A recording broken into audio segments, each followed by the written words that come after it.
الحمد لله وكفى والصلاة والسلام على سيد الرسل وخاتم الأنبياء. أما بعد فأعوذ بالله من الشيطان الرجيم. بسم الله الرحمن الرحيم. يا أيها الذين آمنوا اتقوا الله حق تقاته. وقال تعالى: ألا بذكر الله تطمئن القلوب. قال النبي صلى الله عليه وسلم: أول من يدعى إلى الجنة يوم القيامة الذين يحمدون الله في السراء والضراء. صدق الله مولانا العظيم وصدق رسوله النبي الكريم ونحن على ذلك لمن الشاهدين والشاكرين والحمد لله رب العالمين. عمل سے زندگی بنتی ہے جنت بھی جہنم بھی. عمل سے زندگی بنتی ہے جنت بھی جہنم بھی. یہ خاکی اپنی فطرت میں نہ نوری ہے نہ ناری ہے. تو کو اتنا مٹا کہ تو نہ رہے، تیری ہستی کا رنگ و بو نہ رہے. ہو میں اتنا کمال پیدا کر کہ بجز ہو کہ غیر ہو نہ رہے. حمد و صلات کے بعد میرے بزرگوں، دوستوں، عزیز ساتھیوں، جیسے کہ ہمارے شیخ محترم نے آپ کے سامنے تذکرہ کیا ہے، اس فقیر کے بارے میں سرپرستی کا، تو حقیقت بھی یہی ہے کہ شیخ کی زندگی میں تو میں نے اپنے شیخ سے استثناء لیا تھا کہ جمعرات رات کا سفر میرے لیے مشکل ہوتا ہے، نظر کا مسئلہ ہے. پھر جمعرات کچھ میرے معمولات ایسے ہیں کہ وہ چھوڑنا مجھے، یا اس میں کوتاہی مجھے پسند نہیں ہے. حضرت کو اس کا علم تھا ان معمولات کا، تو حضرت نے شفقت فرمائی اور مجھے استثناء دیا. لیکن حضرت کی زندگی کے بعد مجھ پر کچھ ذمہ داری ڈالی گئی. اس ذمہ داری کو سمجھتے ہوئے، حضرت کی محبت کی لاج رکھتے ہوئے، حضرت کے اعتماد کے احسان کو، یہ بہت بڑا احسان تھا جو میں زندگی بھر بھی اس کو چکانا چاہوں نہیں چکا سکتا، جو حضرت نے مجھ فقیر پر اعتماد کیا. تو اس سارے مسائل کو، معاملات کو دیکھتے ہوئے میں نے تہیہ کیا ہے جب تک میں زندہ رہوں گا میں شیخ زکریا کے ساتھ وابستہ رہوں گا اور اپنی سرپرستی کا حق ادا کروں گا. صرف شیخ زکریا کی سرپرستی کا حق نہیں ادا ہوگا بلکہ جامعہ قادریہ حنفیہ کی سرپرستی کا بھی حق ادا کروں گا، کیونکہ یہ اس کے محتمم ہیں. میری زندگی کی ساری کاوشیں، ساری زندگی کے سارے اعمال شیخ زکریا اور جامعہ حنفیہ قادریہ کے لیے وقف ہیں. اور یہ اس لیے کہ میرے شیخ کی روح کو تسکین ہوگی، راحت ہوگی، اور یہی مجھے چاہیے کہ میرے شیخ کی روح کو تسکین مل جائے میری زندگی سے، میری زندگی کے اعمال سے، اور اس مرکز کے ساتھ وابستگی کے عمل سے۔ جیسا کہ آپ محسوس کر رہے ہیں، میں تقریباً 1 مہینے سے اپنے گلے کا علاج کرا رہا ہوں۔ بلغم کا مسئلہ ہے، گلا بھرا رہتا ہے بلغم سے، آواز تبدیل رہتی ہے، آواز نکلتی نہیں، اور اس کی وجہ سے میں کچھ مشکلات میں ہوں۔ اللہ کرے کہ اللہ آسانی فرما دے، صحت نصیب فرما دے۔ لیکن حضرت شیخ کا جو حکم تھا کہ آپ نے آنا ہے، میں اب حضرت شیخ کی زندگی کے بعد ان کی کسی خواہش کو ٹھکرا نہیں سکتا۔ اسی کے پیش نظر میں نے بغیر کسی لیت و لال کے یہاں آنا اپنے لیے پسند بھی کیا، اور اپنے لیے قابل عزت بھی اور قابل فخر بھی محسوس کیا، کیونکہ یہ میرے شیخ کا مرکز ہے۔ ہمیں جو کچھ بھی ملا ہے اپنے شیخ سے ملا ہے، اپنے شیخ کے مرکز سے ملا ہے۔ جس کو اپنے شیخ سے عقیدت نصیب ہو جائے، وہ کبھی شیخ کے فیض سے محروم نہیں رہتا۔ یہ قاعدہ ہے تصوف اور طریقت کے اصولوں کا۔ اللہ ہمیں یہ اصول نصیب کر دے جس سے ہمیں ترقی مل سکتی ہے۔ ان اصولوں پر چلنے کی وجہ سے، ان پر عمل کی وجہ سے سلوک میں ترقی ہوتی ہے۔ اگر ہم ان سے اعراض کریں گے تو یاد رکھیں ترقی نہیں ہوگی، مقام نہیں ملے گا۔ اللہ کا احسان کہ میں نے اپنے شیخ کی زندگی میں ہی شیخ کی امانت کو آگے چلایا ہے، اپنے سلسلے کو پھیلایا ہے۔ ہمارے خلفاء کے بھی آگے خلفاء ہے۔ یہ اللہ کا کرم اور احسان اور میرے شیخ کی محبت کا ثمر ہے جو مجھے نصیب ہوا ہے۔ میں نے آیت پاک آپ کے سامنے تلاوت کی ہے، یا ایھا الذین آمنوا اتقوا اللہ۔ اللہ ایمان والوں کو، اپنے خاص بندوں کو خطاب کر کے فرماتے ہیں اتقوا اللہ، اے ایمان والو اللہ سے ڈرو۔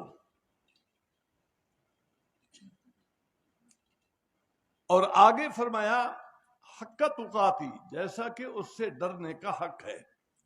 اللہ سے ڈرو، ڈرنا کیسے ہے؟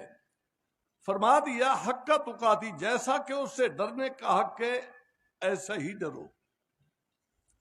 اسی آیت کی تفسیر میں حضرت عبداللہ ابن مسعود رضی اللہ تعالی عنہ، حضرت قتادہ، حضرت ربیع، حضرت حسن بصری رحمہ اللہ تعالی فرماتے ہیں، اور خود آپ علیہ الصلوۃ والسلام سے مرفوعاً منقول ہے، حق تقاتی ہی ہوا ان یطاع، اللہ سے ڈرنے کا حق یہ ہے ہوا ان یطاع کہ اس کی اطاعت کی جائے، اللہ کی اطاعت کی جائے، فلا یوسا، نافرمانی نہ کی جائے۔ اللہ سے ڈرنے کا حق کیا ہے؟ ہوا ان یطاع، اللہ کی اطاعت کی جائے۔ سبحان اللہ، کتنی بڑی تعلیم ہے کہ اللہ کی اطاعت کی جائے، فلا یوسا، اس کی نافرمانی نہ کی جائے۔ یہ عمل جس کو مل جائے وہ اللہ سے ڈرنے کا حق ادا کر رہا ہے۔ اور آگے فرمایا وَيُذْكَرَ، فرمایا کہ اللہ کو یاد کیا جائے، یہ اللہ سے ڈرنے کا حق ہے۔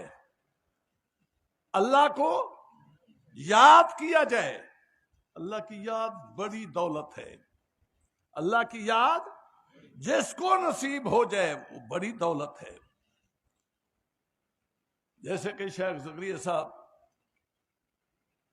دامت برکاتہم فرما رہے تھے، ارشاد فرما رہے تھے کہ جو اللہ کو یاد کرتا ہے پھر اللہ خود فرماتے ہیں کہ میں اس کو یاد کرتا ہوں. جو اللہ کو یاد کرتا ہے اللہ خود فرماتے ہیں کہ میں اس کو یاد کرتا ہوں. فاذکرونی، اللہ فرماتے ہیں تم مجھے یاد کرو. اذکرکم، میں تمہیں یاد کروں گا. یہ قانون اللہ نے بنا دیا کہ جو مجھے یاد کرتا ہے میں اس کو یاد کرتا ہوں. یہ شرط ہے اللہ سے ملنے کے لیے. اور فرمایا جو اللہ سے محبت کرتا ہے اللہ فرماتے میں اس سے محبت کرتا ہوں. اور اللہ فرماتے حدیث قدسی ہے جو میرا ہو جاتا ہے اللہ خود فرماتے میں اس کا ہو جاتا ہوں.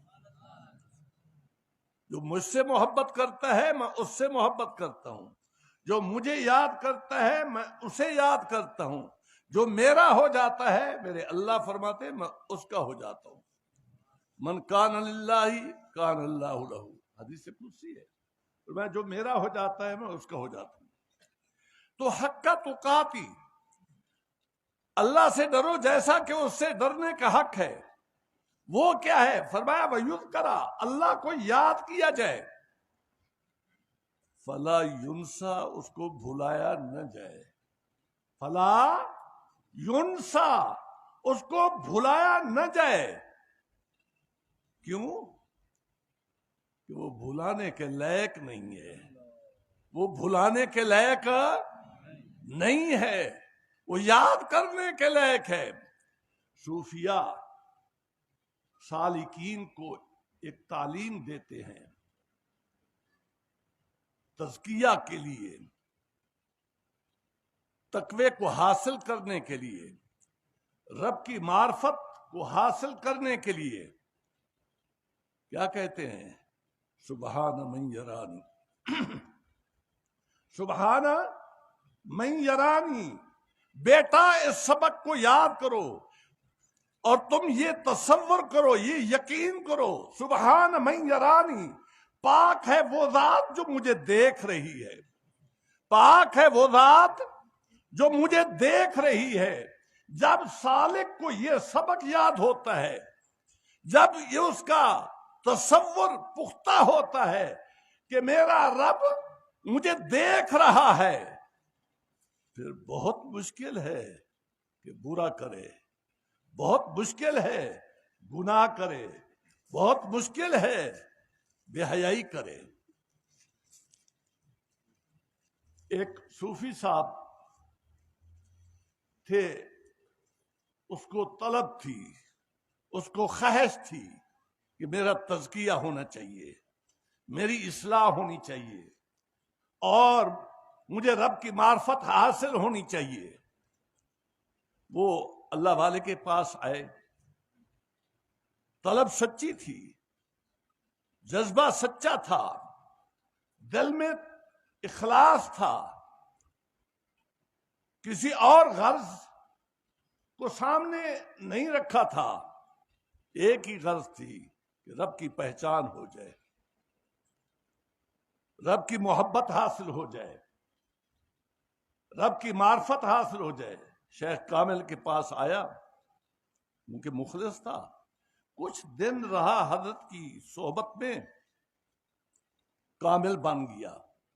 صحبت صالح صالح ترا، نیک صحبت کا صلہ یہ ہے، بدلہ یہ ہے کہ آدمی نیک ہو جاتا ہے، آدمی نیک بن جاتا ہے. جب اس نیک مجلس میں صحبت میں آیا، چند دن گزارے، مخلص تھا، سچا تھا، طلب سچی تھی، کامل بن گیا. حضرت نے خلافت دے دی. فرمایا کہ جاؤ آگے لوگوں کو معرفت کا سبق بتلاؤ، سلوک کا سبق پڑھاؤ، لوگوں کی اصلاح کے لیے اب عمل کرو، زندگی گزارو. جس کی اپنی اصلاح نہ ہو دوسروں کی اصلاح کیا کرے گا؟ اصلاح کا حق اسی کو ہے جس کی اپنی اصلاح ہو جائے. یہی عمل صوفیہ کا ہے. جب اپنی نسبت دیتے ہیں تو اس یقین کے بعد دیتے ہیں کہ ہمارے گمان کے مطابق اب اس کی اصلاح ہو چکی ہے، اصلاح کا عمل مکمل ہو چکا ہے. جب اصلاح ہو چکی تو اب اس قابل ہے کہ دوسروں کی اصلاح کا سوچے. تو میرے محترم، شیخ نے نسبت دی، خلافت دی. جو پہلے سے کچھ اس کے دوست رہتے تھے، عرصے سے سلوک کے راستے پہ چل رہے تھے،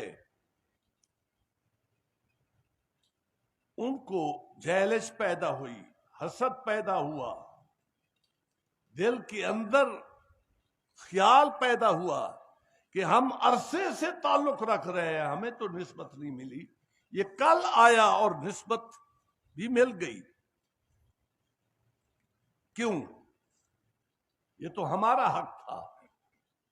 حضرت نے اپنی بصیرت سے اس کو جانچا، معلوم کیا کہ ان کے دلوں میں حسد ہے، ناپسندگی ہے.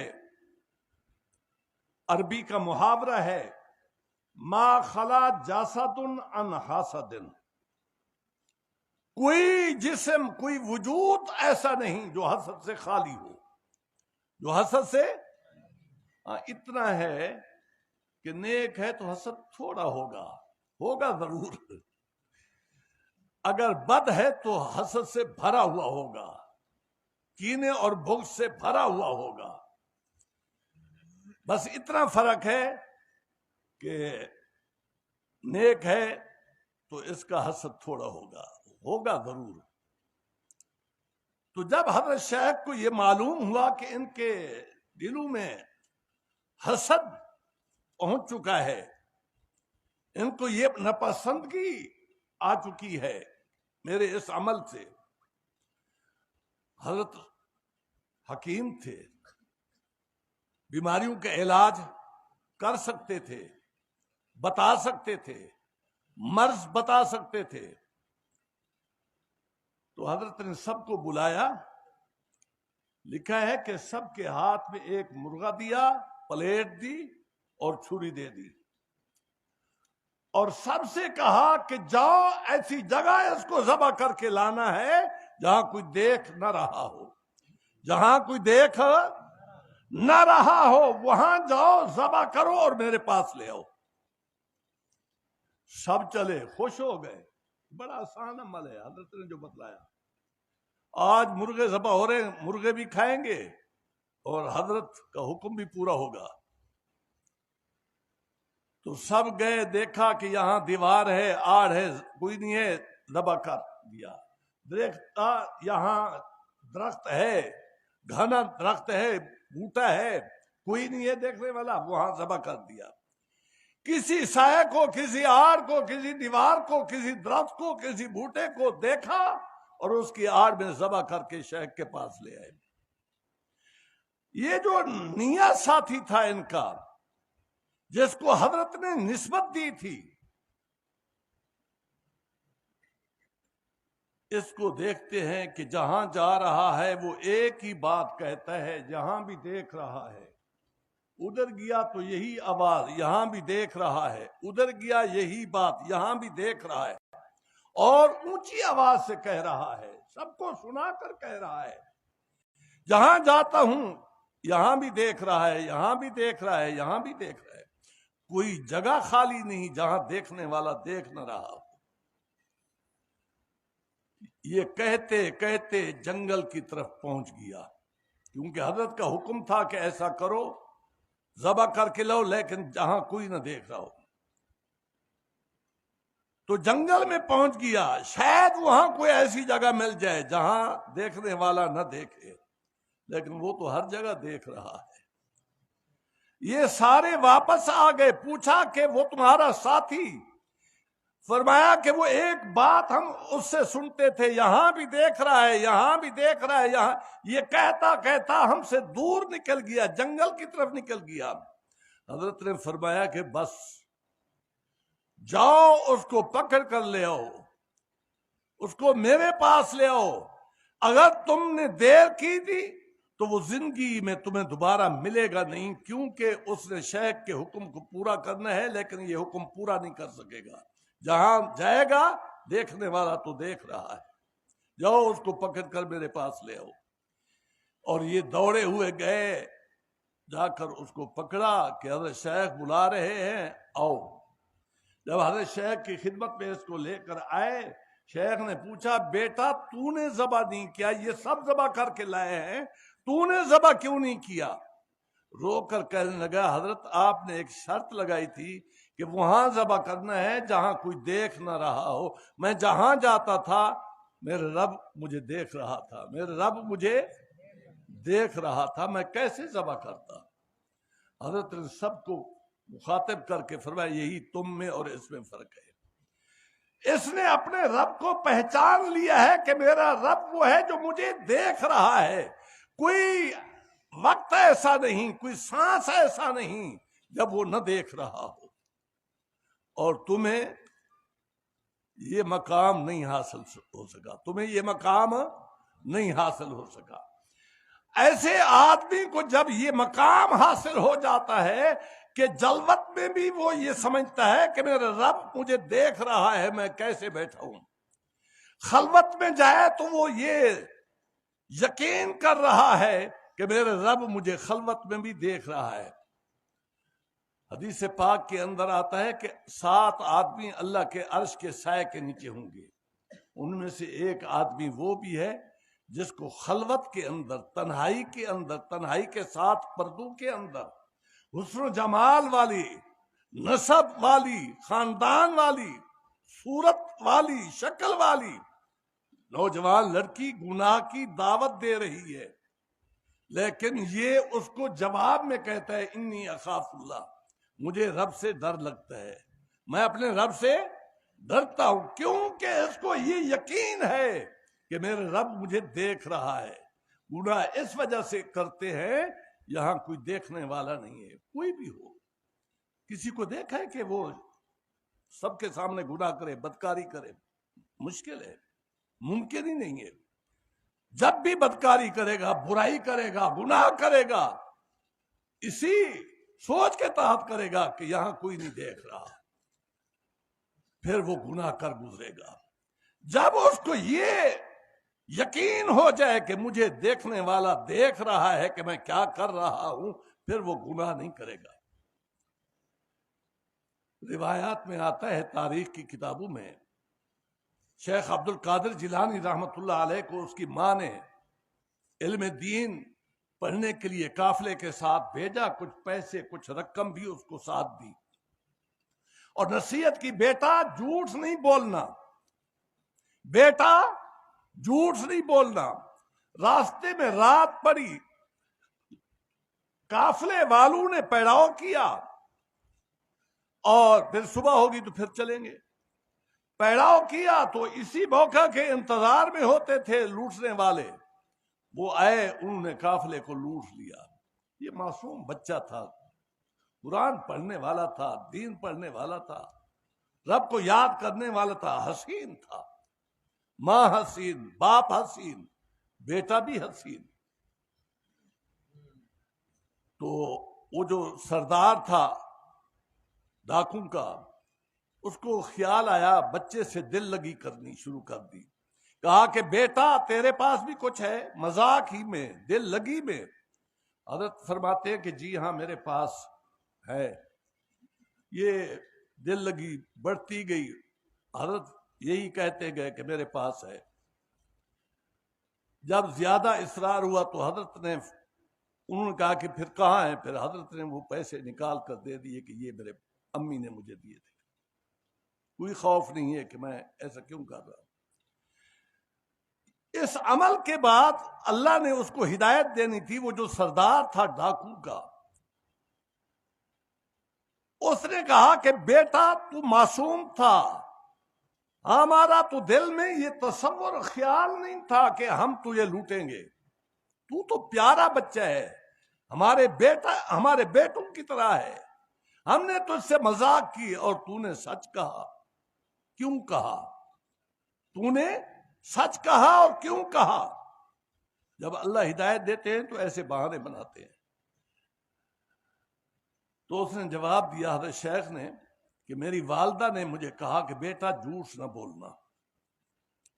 آگے سے وہ کہتا ہے بیٹا تیری والدہ تجھے دیکھ تو نہیں رہی تھی، تیری والدہ تجھے دیکھ تو نہیں رہی تھی، تو نے کیوں سچ بتایا؟ تو لکھا ہے کہ حضرت شیخ نے فرمایا چچا میری والدہ نہیں دیکھ رہی، میری والدہ کا خدا تو دیکھ رہا تھا، میری والدہ نہیں دیکھ رہی تھی، میری والدہ کا خدا تو دیکھ رہا تھا۔ اب بچے کا یہ یقین کہ میرا خدا دیکھ رہا ہے، میری والدہ کا رب مجھے دیکھ رہا ہے، تو اس کو جھوٹ بولنا گوارا نہ ہوا۔ تو جس کو یہ یقین ہو جائے کہ رب دیکھ رہا ہے، یاد رکھو کبھی بدکاری نہیں کرے گا، کبھی گناہ نہیں کرے گا، کبھی بددیانتی نہیں کرے گا، کبھی چوری نہیں کرے گا، کہ رب دیکھ رہا ہے۔ ہم چوری اس لیے کرتے ہیں کسی کو کیا پتا کس نے اٹھائی ہے، کسی کو کیا پتا کس نے اٹھائی ہے، کس نے چرایا ہے۔ چرا لو، بدکاری کون دیکھ رہا ہے کر لو، نفس اور شیطان کے بہکاوے میں آیا تو کر لیا، اس یقین کی وجہ سے کہ کوئی نہیں دیکھ رہا، حالانکہ دیکھنے والا تو دیکھ رہا ہوتا ہے۔ اللہ ہمیں یہ یقین نصیب کر دے۔ سبحان من یرانی، پاک ہے وہ ذات جو مجھے دیکھ رہی ہے۔ اور آگے سبحان من یسمع کلامی۔ ہم مجلس میں دو آدمی ہوتے ہیں، خراب باتیں کرتے ہیں، غلط باتیں کرتے ہیں اور سمجھتے ہیں بس ہمارے دو کے سوا کسی کے علم نہیں ہے ہماری یہ کیا باتیں ہو رہی ہیں، یہ کتنی غلط باتیں ہم کر رہے ہیں۔ ہم یہ سمجھتے ہیں ہمارے دو کے سوا کسی کے علم نہیں ہے، ہم تو ایک جیسے ہیں، جیسے چاہے کریں ایک دوسرے سے بات۔ لیکن جن کو یہ یقین نصیب ہو جاتا ہے کہ رب ہماری باتوں کو بھی سنتا ہے، رب ہماری باتوں کو بھی سنتا ہے۔ سبحان من یسمع کلامی، پاک ہے وہ ذات جو میری بات کو سن رہی ہے کہ میں منہ سے کیا نکال رہا ہوں، کیا غلطی کر رہا ہوں۔ اور آگے اس سے بھی بڑی بات، سبحان من یذکرنی، سبحان من یذکرنی، پاک ہے وہ ذات جو مجھے یاد کر رہی ہے۔ کتنا پاکیزہ تصور دیا ہے شیخ نے کہ بیٹا اس سبق کو یاد کرو، بھلانا نہیں ہے۔ کیا؟ پاک ہے وہ ذات جو مجھے یاد کر رہی ہے، من یذکرنی، جو مجھے یاد کر رہی ہے۔ رب تو یاد کرے اور ہم اس کو بھلا دیں، یہ بنتی نہیں ہے، یہ مناسب نہیں ہے، یہ اچھا نہیں ہے کہ رب تو یاد کرتا ہے اور میں اس کو بھلاتا ہوں۔ مجھے بھی چاہیے وَیُذْکَرَ کہ میں اس کو یاد کروں، وَیُذْکَرَ میں اس کو یاد کروں، فَلَا يُنْسَى اور اس کو بھلاؤں نہیں، اور اس کو بھلاؤں نہیں۔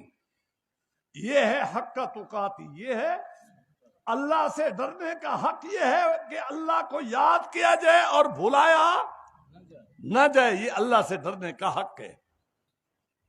اور آگے وَيُشْكَرَ کہ اس کا شکر ادا کیا جائے۔ دیکھو ہمیں چاہیے کہ روزانہ کی بنیاد میں اس نیت کے ساتھ، یا اللہ جمیع انعامات، کیا؟ جمیع انعامات کے لفظ کے ساتھ آپ شکر ادا کریں۔ یا اللہ جمیع انعامات، جتنے انعامات تو نے مجھے نصیب کیے ہیں، میں سب کی شکر گزاری کے لیے 2 نفل پڑھتا ہوں، سب کی شکر گزاری کے لیے 2 نفل پڑھتا ہوں تیری بارگاہ میں، اپنی رحمت سے اپنی بارگاہ میں میرے ان 2 نفلوں کو قبول فرما۔ جمیع انعامات، جمیع اعمال صالحہ جو تو نے مجھے نصیب کی ہے، آسان ہے شکر ادا کرنا۔ جمیع اعمال صالحہ کس کس کو گنے؟ بس اتنا جملہ کہتے جائیں، جمیع انعامات کی شکر گزاری کے لیے سب نعمتیں آ گئیں، میں شکر کے 2 نفل ادا کرتا ہوں۔ اللہ کے احسان اتنے ہیں کہ کتنے نیک اعمال اللہ نے مجھے نصیب کیے ہیں، ہر سانس میں نیک عمل نصیب ہو رہا ہے۔ میں کس کس نیک عمل کو گننا چاہوں نہیں گن سکتا۔ وَإِن تَعُدُّوا نِعْمَتَ اللَّهِ، میرے احسانوں کو، میری نعمتوں کو، فرمایا میری رحمتوں کو، میرے فضل کو، میری محبت کو اگر تم شمار میں لانا چاہو، لا تحصوها، شمار میں پھر کیا کر سکتے ہیں؟ یا اللہ جمیع اعمال صالحہ جتنے بھی ہیں ان کی شکر گزاری کے لیے 2 نفل ادا کرتا ہوں۔ یہ آسان ہے نا؟ عشاء کے بعد 2 نفل پڑھتے ہیں نا، ذرا انہی میں یہ نیت کر لیا کریں، آسان نسخہ آپ کو بتلاتا ہوں۔ وہی 2 نفل پڑھتے ہیں جو انہی کو ان نیت کے ساتھ شامل کر دیں، اس میں یہ نیت کر لیں، نفل وہی ہیں، نیت یہ شامل کر لیں، انشاءاللہ آپ کو بڑا نفع ہوگا۔ یہ نسخہ آپ آزما لیں، دیکھیں اعمال صالح میں آپ کو اس عمل کی وجہ سے کتنی ترقی ہوتی ہے۔ اگر یہ جمیع انعامات کی شکر گزاری کا یہ عمل جیسے میں بتا رہا ہوں کہ 2 نفل ادا کرتا ہوں، ہیں وہی 2 نفل جو ظہر کے آخری رکعتوں میں پڑھتے ہیں سنتوں کے بعد، وہی 2 نفل ہیں، ذرا اس میں یہ نیت شامل کر دیں، یا اللہ یہ 2 نفل جو ادا کرتا ہوں جمیع انعامات کی شکر گزاری میں ادا کرتا ہوں، جمیع اعمال صالحہ کی شکر گزاری میں انعامات کی بارش بڑھتی جائے گی۔ لئن شکرتم لازیدنکم، انعامات کی بارش بڑھتی جائے گی، کمی نہیں آئے گی، کمی اعمال صالحہ میں ترقی بڑھتی جائے گی، کمی مقام بڑھتا جائے گا، کم نہیں ہوگا، دنوں میں کچھ کے کچھ بن جائیں گے، آپ کو ایسے مقام پر اللہ پہنچا دیں گے، دنیا ششدر رہ گئی، حیران رہ جائے گی کہ یہ کیا بن گیا، یہ کیا بن گیا۔ اس عمل کی وجہ سے، شکر کے عمل کی وجہ سے یہ عمل کریں، دنیا میں ترقی ہوگی، دین میں ترقی ہوگی، دنیا کے انعامات میں ترقی ہوگی، دین کے انعامات میں آپ کو ترقی ہوگی، دین کے انعامات میں ترقی ہوگی، دین کی ہر وہ نعمت حاصل ہوگی جہاں کسی کا تصور بھی نہیں ہوگا، جہاں کسی کا تصور بھی۔ یہ ہمارا آزمودہ نسخہ ہے۔ آج میں نفع عام کے لیے بتا رہا ہوں، نفع عام کے لیے بتا رہا ہوں۔ اللہ کا احسان ہے، اب میری جیب میں تنگی نہیں ہوتی، میری جیب میں تنگی نہیں ہوتی، اور اعمال صالحہ کی اگر میں یہاں قسم اٹھاؤں تو حانس نہیں ہوگا، کوئی سانس ایسا نہیں جو رب کی یاد کے بغیر گزر رہا ہو۔ یہ اس کی اس عمل کی برکت ہے، یہ اس عمل کی برکت ہے۔ ایک وقت تھا کہ میں اس در کا سوالی تھا، میں اس در کا سوالی تھا، بیکاری تھا، فیض کا طالب تھا۔ اسی عمل کی وجہ سے، یہ عمل اتنا پاکیزہ ہے، شکر گزاری کا عمل۔ لئن شکرتم لازید، اگر چاہتے ہو ہماری غریبی ختم ہو، ہماری تنگدستی محتاجی کی زندگی ختم ہو جائے، وسعت والی زندگی ہے، تو یہ عمل کریں۔ جمیع انعامات کی شکر گزاری کے لیے 2 نفل ادا کرتا ہوں، کافی ہے۔ اس جملے میں سب کچھ آ گیا۔ جمیع اعمال صالحہ، قرآن کا پڑھنا ہے، حدیث کا پڑھنا، پتہ نہیں کس کس نیک عمل کو آپ گنے نہیں گن سکتے، بس اتنا کہہ دیں جمیع اعمال صالحہ جو تو نے مجھے نصیب کیے ہیں، اس کی شکر گزاری کے لیے 2 نفل ادا کرتا ہوں، پھر دیکھیں کہ آپ کو اعمال صالحہ میں کتنی ترقی ہوتی ہے۔ تو میں عرض کر رہا تھا، حق تقاتہ، کیا مطلب؟ وَيُشْكَرَ، کہ اللہ کا شکر ادا کیا جائے، اللہ کا شکر ادا کیا جائے۔ اللہ کی رضا یہ ہے، چاہت یہ ہے، خواہش یہ ہے کہ میرا بندہ میرا شکر ادا کرے۔ لئن شکرتم، فرمایا اگر تم شکر گزار بنو گے، لازیدنکم، میں اپنے احسان، اپنی رحمت، اپنی نعمتیں زیادہ کر دوں گا۔ یہ اللہ کا وعدہ ہے۔ یہ کیسے ممکن ہے کہ تم شکر گزاری کے عمل کو اختیار کرو اور تم تنگ دستی کا راستہ چلو؟ ایسا ممکن نہیں ہے، پھر وسعت کا راستہ ملے گا تمہیں، خوشحالی کا راستہ ملے گا تمہیں۔ اگر تم اعمال صالحہ تمہیں نصیب کر رہا ہے تو تمہیں چاہیے، تم پر فرض واجب ہے، نص قطعی ہے کہ تم اللہ کا شکر ادا کرو۔ اگر نہیں کرو گے تو اس پر وعید ہے، وَلَئِن كَفَرْتُمْ إِنَّ عَذَابِي لَشَدِيدٌ، پھر اللہ کی پکڑ سے تم بچ نہیں سکتے۔ تو فرمایا وَيُشْكَرَ، اللہ کا شکر ادا کیا جائے، اور فلا یکفرا، فلا اس کی نہ شکری نہ کی جائے، اس کی نہ شکری نہ کی جائے۔ یہ جو آیت میں نے پڑھی، یا ایھا الذین آمنوا اتقوا اللہ حق تقاتی، اے ایمان والو اللہ سے ڈرو حق تقاتی، جیسا کہ اس سے ڈرنے کا حق ہے۔ اور آگے کا حصہ میں نے تلاوت نہیں کیا کہ تمہیں موت تو اس حال میں آنی چاہیے کہ تم فرما بردار ہو، تمہیں موت تو اس حال میں آنی چاہیے کہ تم فرما بردار ہو۔ مسلم کا معنی فرما بردار، توفنی مسلمہ، کون کہہ رہا ہے؟ حضرت یوسف کہہ رہے ہیں، اللہ کا پیغمبر کہہ رہا ہے والحقنی بالصالحین۔ اگر اس پر بات کریں تو بات لمبی ہو جائے گی، بڑی مزے کی باتیں، دل ٹھنڈا ہوتا ہے، دل میں راحت ملتی ہے، سکون ملتا ہے، اللہ کے یاد کے تذکرے کو کرنے سے دل کو فرحت ملتی ہے، زندگی ملتی ہے۔ یہ بہت محبت والا عمل ہے۔ تو میرے بھائی، میں نے ایک حدیث پڑھی تھی، ہاں ایک آیت الا بذکر اللہ تطمئن القلوب، لفظ نے یہ پیغام بنی نوع انسان کو، اپنے بندوں کو پہنچایا، لیکن اس عمل، اس بات سے، الا کے لفظ سے، کلمے سے، کہ خبردار سنو، کیا بذکر اللہ تطمئن القلوب، دلوں کا سکون چاہتے ہو، راحت چاہتے ہو، تسکین چاہتے ہو تو اللہ کو یاد کیا کرو، اللہ کو۔ یہاں سے ایک مسئلہ ثابت ہوتا ہے، اگر تم چاہتے ہو کہ عذاب کی زندگی چلی جائے، تمہیں راحت کی، خوشی کی زندگی نصیب ہو، راحت اور خوشی کی زندگی نصیب ہو، اللہ یہاں فرماتے ہیں کہ اللہ کی یاد میں تسکین ملتی ہے دلوں کو، راحت ملتی ہے دلوں کو۔ جہاں راحت ہوگی وہاں تکلیف ہوگی، راحت اور تکلیف جمع نہیں ہو سکتی۔ اگر تم تکلیفوں سے بچنا چاہتے ہو، مصائب سے بچنا چاہتے ہو، مشکلات سے بچنا چاہتے ہو، راحت اور مشکلات ایک نہیں ہے۔ جہاں مشکلات ہیں وہاں راحت نہیں آ سکتی، جہاں راحت ہے وہاں مشکلات، مصائب اور تکالیف نہیں آ سکتی۔ یہ دونوں چیزیں ایک نہیں ہو سکتی۔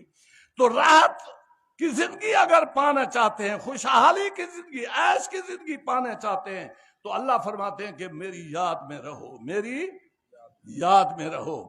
اور اللہ کی یاد جن کو نصیب ہو جائے، ہر نیک کا ایک عمل ہوتا ہے، ہر نیک کا ایک، کسی کو میٹھا پسند ہوتا ہے، کسی کو نمکین پسند ہوتا ہے، کسی کو کچھ ذائقہ، کسی کو کچھ ذائقہ، پسند اپنی اپنی ہوتی ہے۔ اللہ کی یاد مجموعہ ہے سب خیر کا، جس طرح بھی یاد کرو۔ میں نے حدیث پاک آپ کے سامنے پڑھی ہے، حدیث پاک کے اندر آتا ہے، میرے محبوب فرماتے ہیں اول من یدعا یوم القیامتی، قیامت والے دن سب سے پہلے جس کو بلایا جائے گا، قیامت والے دن سب سے پہلے جس کو بلایا جائے گا۔ ان چیزوں کو خطیب تو نہیں ہے کہ ہم خطابت کا آپ کو کوئی فن سکھائیں، بتائیں، صوفی ہیں، صوفیوں کی باتیں ایسے ہوتی ہیں، اور ایک بات ایسی ہوتی ہے کہ اس کو ساری زندگی کے لیے پلے باندھ لیں تو کافی ہے، ساری زندگی کے لیے پلے باندھ لیں تو کافی ہے۔ میں اسی پر بس کرتا ہوں، یہ جو حدیث پاک ہے اسی پر اپنی زندگی کو اختیار کر لے، اسی کو اپنی زندگی کو پابند کر لیں کہ میں نے ساری زندگی اس کے تحت گزارنی ہے۔ اول من یدعا الی الجنت یوم القیامہ، سب سے پہلے قیامت والے دن جس کو بلایا جائے گا وہ کون ہوگا؟ فرمایا الذین یحمدون اللہ، وہ لوگ ہوں گے جو اللہ کی تعریف کرتے ہیں، وہ اللہ کی تعریف کرتے ہیں، فی السراء والضراء، خوشی میں بھی راحت میں بھی اللہ کی تعریف کرتے ہیں۔ اللہ نے راحت بہت دی ہے، خوشی بہت دی ہے، سکون بڑا دیا ہے، ایسا ہے کہ جیسے میں جنت میں رہ رہا ہوں۔ تو مال بہت دیا، مال مقام بہت دیا، بڑا عہدہ ہے میرا، اس حالت میں بھی رب کو بھلایا نہیں ہے، اس حالت میں بھی رب کو بھلایا، رب کو یاد کر رہا ہے لیکن انداز عجیب ہے، یاد کرنا بھی عجیب ہے، اور اللہ کو اس کی تعریف کے ساتھ یاد کرنا اس سے زیادہ عجیب ہے۔ اللہ کو اس کی تعریف کے ساتھ یاد کرنا اس سے زیادہ عجیب ہے۔ یہ اللہ کو یاد کرتا ہے اللہ کی تعریف کے ساتھ، خوشی کی حالت میں، تمنگری کی حالت میں، وسعت کی حالت میں، عیش کی حالت میں۔ رب بھولا نہیں ہے، رب بھولا۔ اور پھر سرائے وزرا، تکلیف بھی ہے، دن ہے تو رات نے بھی تو آنا ہے، راحت ہے تو تکلیف نے بھی تو آنا ہے۔ تکلیف آ گئی، مشکل آ گئی، مصیبت آ گئی، بیماری آ گئی، تو ہم نے دیکھا کہ پھر بھی رب کو بھلایا نہیں ہے، رب کو بھلایا نہیں ہے، رب کو یاد رکھا ہے، لیکن اس کی تعریف کے ساتھ۔ رب کو یاد کرتا ہے، اس کی تعریفوں کے ساتھ یاد کرتا ہے۔ فرمایا جس کو یہ صفت نصیب ہو گئی کہ راحت اور تنگی میں، خوشی اور تکلیف میں رب کی تعریف کرتا ہے، رب کو یاد کرتا ہے، قیامت والے دن سب سے پہلے اس کو بلایا جائے گا، قیامت والے دن سب سے پہلے اس کو۔ پھر اگر میں اور آپ یہ عمل کر لیں تو آپ کا فرمان تو سچا ہے، سب سے پہلے جنت میں جانے والے میں اور آپ ہوں گے۔ نسخہ تو آسان ہے، ہمیں چاہیے کہ ہم عمل کریں۔ کیا خیال ہے؟ تو اس وجہ سے میری آپ سے درخواست ہے کہ ان چیزوں کو اپنے پلے باندھیں اور وہ زندگی اختیار کریں جس کو عمل کی زندگی کہتے ہیں۔ عمل سے زندگی بنتی ہے، جنت بھی جہنم بھی۔ یہ خاکی اپنی فطرت میں نہ نوری ہے نہ ناری ہے۔ تو میرے محترم، ایک آپ سے گزارش ہے، مجھے دوپہر کو ہمارا حضرات کا اجلاس ہوا تھا جمعے والے دن حضرت کی وفات کے بعد، تو ہمارے ساتھیوں نے یہ تذکرہ کیا تھا کہ شیخ زکریا دامت برکاتہم 5-6 سال تک اپنی حالت کو ایسے رکھیں، اپنے شیخ سے رابطہ رکھیں اور یہ کریں وہ کریں۔ میں سنتا رہا، حالانکہ میں تو اس مزاج کا نہیں ہوں، میں تو جب کوئی چیز کسی کو دینی ہوتی ہے تو اس وقت سے اس کو کہتا ہوں کہ اب اپنا کام شروع کرے، اب اللہ جانے اور ہم جانے، دعا ہماری ہوگی، رحمت اللہ کی ہوگی، پھر انشاءاللہ بیڑا پار ہو جائے گا۔ جب میں نے دستار بندی کی تو ساتھ یہ اعلان کیا تھا، آج سے اپنا سلسلہ چلائیں، میری طرف سے اس کی اجازت ہے کہ آج ہی سے اپنے سلسلے کو چلانا شروع کرتے ہیں۔ یہ نہیں ہے کہ انتظار، شیخ موجود ہیں، فلاں موجود ہے۔ میرے حضرات کہتے تھے کہ شیخ کی موجودگی میں ہم سلسلہ کیسے چلائیں، لیکن میں ایسا نہیں تھا۔ میں کہتا تھا کہ مجھے شیخ نے ایک امانت دی ہے، امانت کا مقصد اس کو دوسرے تک پہنچانا میرے ذمے لگایا ہے، اور میں اگر شیخ کی زندگی تک اس کا انتظار کروں تو یہ بددیانتی ہوگی، خیانت ہوگی، اور اس ذمہ داری سے انحراف ہوگا۔ میں نے اسی وقت سے اپنے سلسلے کو چلایا اور میں نے ثابت کیا کہ میرے شیخ مجھ پر راضی اور خوش تھے۔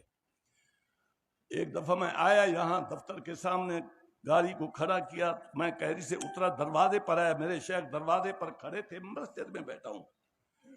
جھوٹ بہت بڑا گناہ ہے، ایسا گناہ، اس سے بڑا گناہ کوئی نہیں، جھوٹ سے اعتراف کرو۔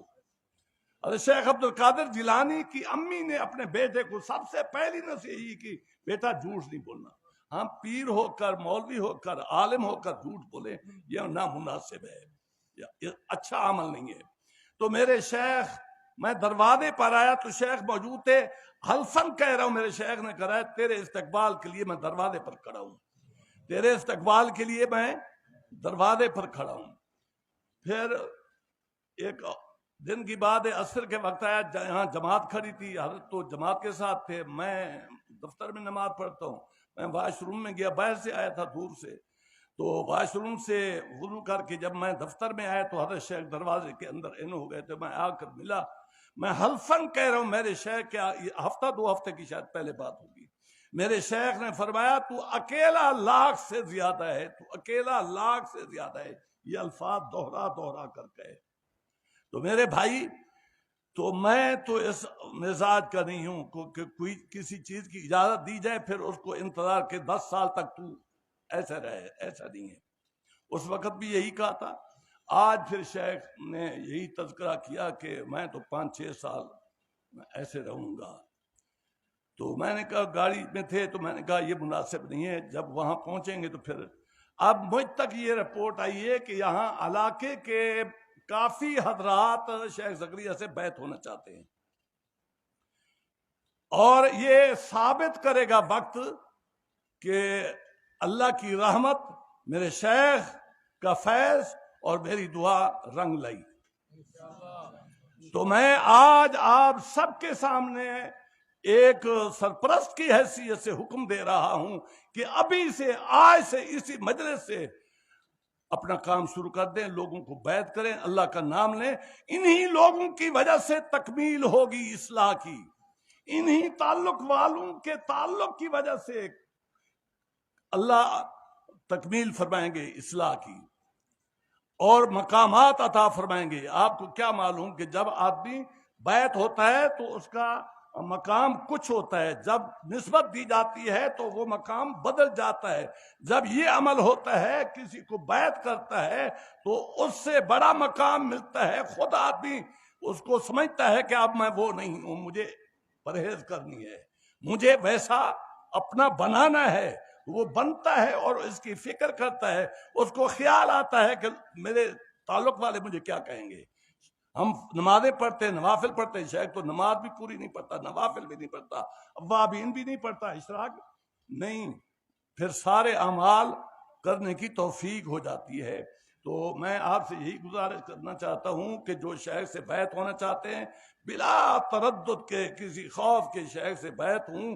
میرے شیخ کا فیض آپ کے سینوں میں منتقل ہوگا، واسطہ شیخ زکریا بنیں گے، اللہ کی رحمت برسے گی۔ اور میری دعائیں، میں آپ کو کہتا ہوں، میں کوئی دعا ایسی نہیں اپنے شیخ کے بیٹے کے لیے دعا، نہ کوئی دعا ایسی نہیں، نام لے کر ہر دعا میں دعا کر رہا ہوں۔ انشاءاللہ اس کے ثمرات دنیا دیکھے گی۔ آخر دعوانا الحمدللہ رب العالمین۔